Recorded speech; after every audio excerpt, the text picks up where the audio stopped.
তোমাদের দেখাবো যে কোনো কিছু সেলের ওপরে বা নামের ওপরে কি করে কিছু লিখতে হয়, কমেন্ট করতে হয়। সেই কমেন্ট আমি এই দেখো সুমন নামটা যেখানে রেড সিম্বল একটা দেখাচ্ছে, তো এই রেড সিম্বল ওখানে যখন আমি মাউসটা ধরবো কি পয়েন্টটা তখন এখানে লেখাচ্ছে, দেখো একটা লেখা আসছে, লেখাটা আছে 96 ডেজ প্রেজেন্ট। এরকমভাবে কমেন্ট তুমি নিজের মতো করে যা কিছু লিখে রাখতে পারো কোনো কিছু বোঝার বা মনে রাখার জন্য। মনে করো এই দীপ নামটা আছে, এখানে কি করবে তুমি রাইট ক্লিক করবে, রাইট ক্লিক করে দেখো এখানে আছে ইনসার্ট কমেন্ট, ইনসার্ট কমেন্টে ক্লিক করবে। ইনসার্ট কমেন্টে খুললেই তোমার এখানে লেখার জন্য দেবে। তুমি মনে করো 85 ডেজ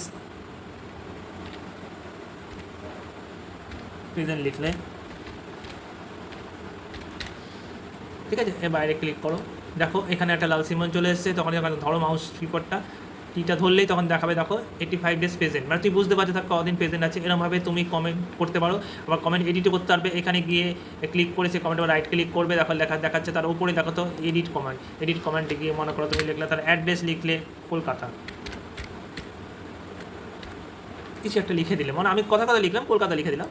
দেখো আবার দ্বীপে এখানে ধরো এখানটা লিখে দিচ্ছে 85 ডেজ প্রেজেন্ট আর কলকাতা লেখাটা দেখে দিচ্ছে, ঠিক আছে। এইভাবে তুমি কমেন্ট করতে পারো, এখানে ক্লিক